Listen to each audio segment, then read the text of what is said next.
नमस्कार, आमी प्रतिमा घरे बाइरे बांगालियानाय आरेकटी नतून रेसिपिते आपनादेर सबाइके स्वागत जानाई। जखन आमादेर एकघेयेमी डाल भात खेते भालो लागे ना, मने हय अन्य किछु होले भालो हय, तखन किन्तु एई आलुर पोलाओटा बानिये निते पारेन। आज आमी आपनादेर संगे शेयार करछि आलू दिए तैरी नमकीन पोलाओ। एटा तैरी करार जोन्नो तेमन किछु लागबे ना, बाड़ीते थाका उपकरण दिएई हये जाबे आर तैरी कराओ खुबই সহজ। চলুন তাহলে শুরু করা যাক আজকের রেসিপি।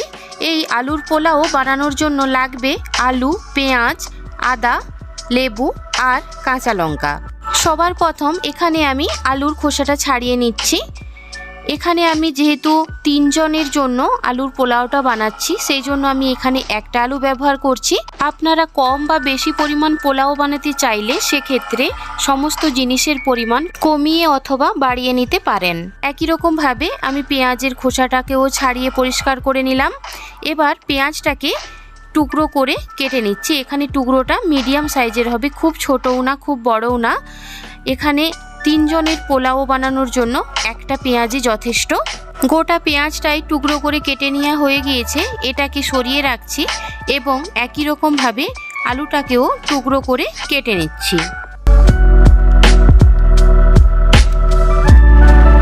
একই সাথে ছোট ছোট টুকরো করে দুটো কাঁচা লঙ্কা আমি এখানে কেটে নিচ্ছি।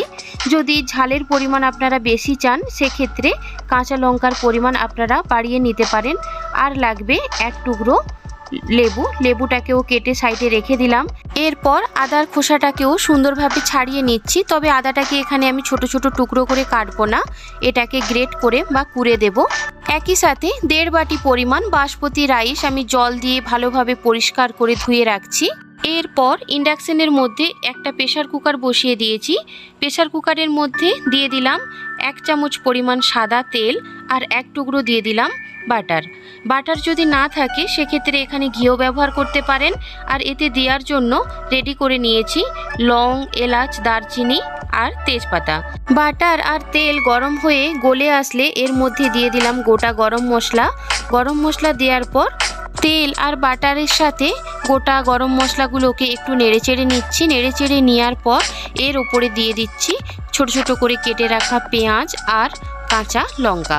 তেলের সাথে পেঁয়াজ আর কাঁচা লঙ্কা প্রায় 30 থেকে 40 সেকেন্ড মতো একটু নেড়েচেড়ে নিচ্ছি। নেড়েচেড়ে নেওয়ার পর এরই ওপরে দিয়ে দিচ্ছি ছোট ছোট করে টুকরো করে কেটে রাখা আলু।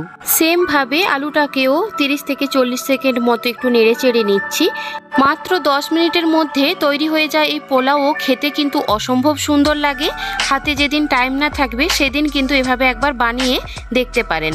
এবার এর উপরে যে আদাটাকে খোসা ছাড়িয়ে রেখেছিলাম সেটাকে এইভাবে একটু কুড়ে দিয়ে দিচ্ছি। হ্যাঁ, যেটা বলছিলাম এই পোলাওটা কিন্তু খেতে অসম্ভব সুন্দর লাগে আর খুব তাড়াতাড়ি তৈরিও হয়ে যায়। তাই অবশ্যই আপনারা একবার বাড়িতে বানিয়ে খেয়ে দেখবেন এবং কমেন্টে অবশ্যই জানাবেন আপনাদের কেমন লেগেছে। এখানে আমি কিন্তু যতটা আদা নিয়েছিলাম তার পুরোটা ব্যবহার করিনি, অর্ধেকটা পরিমাণ ব্যবহার করেছি, আপনারা দেখতেই পেলেন। এবার আদাটা দেওয়ার পর আবারও একবার ভালোভাবে নেড়েচেড়ে নিচ্ছি ওই 10 থেকে 20 সেকেন্ড মতো। এরপর এর ওপরে একে একে দিয়ে দিচ্ছি লঙ্কার গুঁড়ো, হলুদের গুঁড়ো আর দিয়ে দিলাম গোটা জিরে। তবে জিরেটা প্রথমেই দেওয়ার কথা ছিল, আমি ভুলে গিয়েছিলাম, সেই জন্য এখন ব্যবহার করছি। জিরে এখন দিলেও তেমন কিন্তু কোনো প্রবলেম হবে না, তবে আপনারা যখন তেলটা গরম হয়ে আসবে গোটা গরম মশলা দেবেন তখনই জিরেটা দিয়ে একটু নেড়েচেড়ে নেবেন।